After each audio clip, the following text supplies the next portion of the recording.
An important exhibition opened tonight in San Francisco that could be considered, well, an art show or a car show or a car art show or none of the above. The works of an English artist named Harold Cleworth were shown at the Design Frame and Picture Company on Fillmore Street. Now, this guy paints pictures of old cars, such as Duesenbergs and Bugattis, Edsels, stuff like that.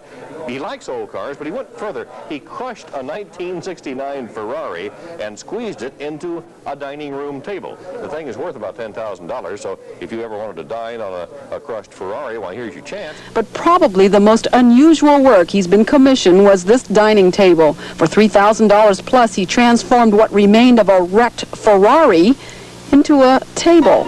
Why a crushed Ferrari? Well, why not? It was a perfectly useless piece of Ferrari sitting in the back of our shop.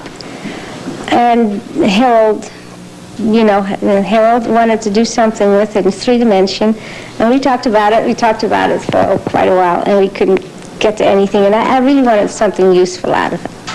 So we came up with a dining room table. I needed one. Sports car driver Mike Sheehan had his bright red 1969 Ferrari made into a coffee table. Couldn't afford to put gas in it anymore, he says, but didn't have the heart to part with it. So he had it mashed and squeezed into a 2x2 by 4 foot block, smoothed out and painted bright red and fitted with a beveled glass top. He loves it. His wife hates it. Not everyone has a Ferrari in the dining room. Of course, most of us don't even have a sports car, right? Well, Mike Sheehan does, and it is a Ferrari, and it is in his dining room. It's a little smaller and squarer than it used to be.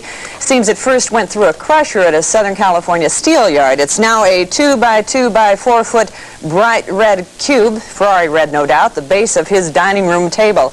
And if you're wondering, which you probably are, Sheehan did not have a perfectly good Ferrari crushed. It was a burned out model, and that is good news. I thought everybody had a Ferrari in their dining room. Thank you, Susan. We go cross country now with Boyd Mattson to Southern California, where people take their automobiles very personally. Cleworth has come to this junkyard not to find a used fender or hubcap, but to transform a slightly used Ferrari into a masterpiece, a form of functional sculpture, if you will.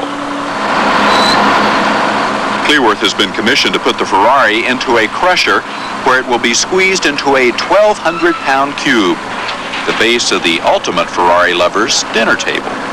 I've done several paintings of accidents and crushed cars. I mean, they take on a whole new shape. It's a whole new sculptural image we're looking at. You know, it's beautiful, just as the car is to begin with. What it is basically is a basic piece of recycling. Taking something that had died and giving it a new life. 3 weeks later, the table was displayed at a ritzy San Francisco art gallery. When you talk to the man who spent thousands of dollars for this half-ton of Italian scrap metal under glass, you begin to understand the popularity of car art. It's a conversation piece. It's a lot of fun. It's doing something with a total car that otherwise nothing could have been done with. It's a statement. After all, we are in the Ferrari business. I mean, how much more fitting could it be? Sheehan's cost for the table doesn't stop here. He will also have to reinforce his house to support the weight of the crushed car.